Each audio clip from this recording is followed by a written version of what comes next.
Themer Part 1. The Arrival, lines 1 to 150. It was a foggy morning when Lucas arrived at the edge of the forgotten town. The road seemed still, suspended in time. His car's headlights sliced through the thick mist as he drove along the narrow, winding road. He had heard the rumors, whispers from townspeople who spoke of a place that had vanished off the map. No one had lived there for decades, but the stories had lingered. The road, once a pleasant route for travelers, had long been abandoned.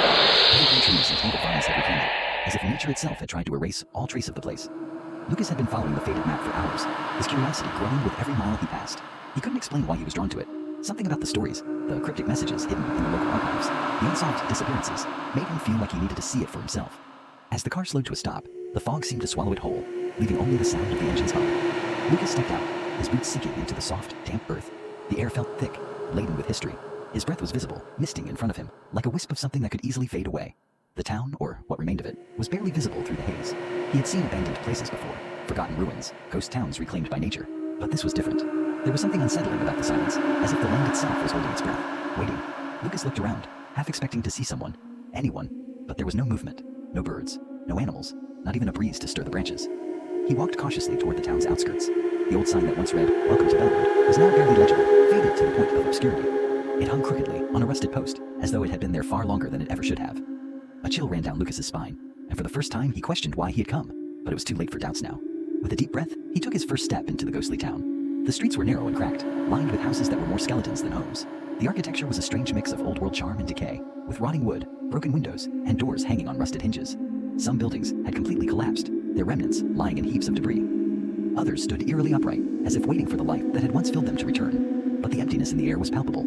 Lucas felt an uncomfortable sensation, as though eyes were watching him from every direction. He paused in the middle of the street, trying to shake the feeling off. The town felt wrong. The silence was suffocating, a blanket that seemed to smother every thought. The further he walked, the more oppressive the fog became. It wrapped around him like a living thing, the world around him dissolving into gray shadows. He made his way to the center of town, where the main square once thrived. Now it was nothing more than a desolate space, with a cracked fountain at its center, the water long dried up. Statues that once celebrated the town's founders were chipped and broken, their faces eroded beyond recognition. A few scattered pieces of broken pottery and discarded trinkets lay in the dirt, signs that someone, or something, had been here, once upon a time. Suddenly, Lucas's eyes caught sight of something unusual in the distance. A house that stood apart from the others.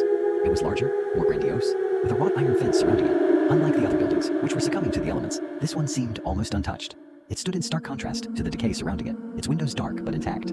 The front door, though weathered, remained firmly shut, as if waiting for someone to turn the handle. Without thinking, Lucas moved toward it. The fog thickened as he approached, but he could still see it clearly, the house standing like a monument in the midst of everything else. A strange sense of familiarity washed over him as he walked up the cracked stone path toward the front porch. The iron gate creaked as he pushed it open, its sound reverberating through the still air. The front door was slightly ajar, as if inviting him in. But Lucas hesitated. The stories he'd heard had been wandered through the house, his footsteps muffled by the painted carpet that lined the floors. It was clear that the house had once been elevated, its design a testament to wealth and taste.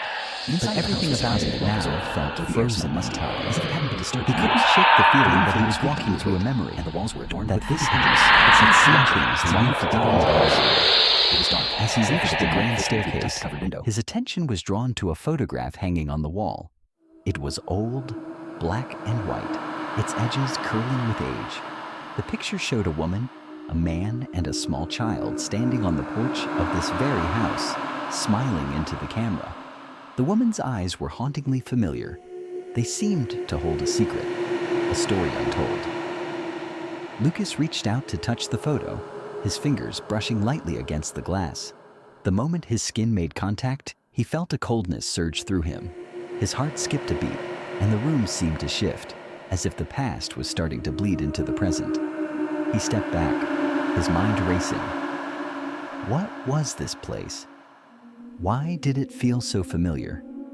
The fog outside seemed to press closer against the house, muffling the world beyond. Lucas stood there, his eyes locked on the photo, knowing somehow that this was only the beginning. There was something he was meant to uncover here. Something tied to the woman in the photograph. And just as he turned to explore deeper into the house, the door behind him slammed shut, sealing him inside.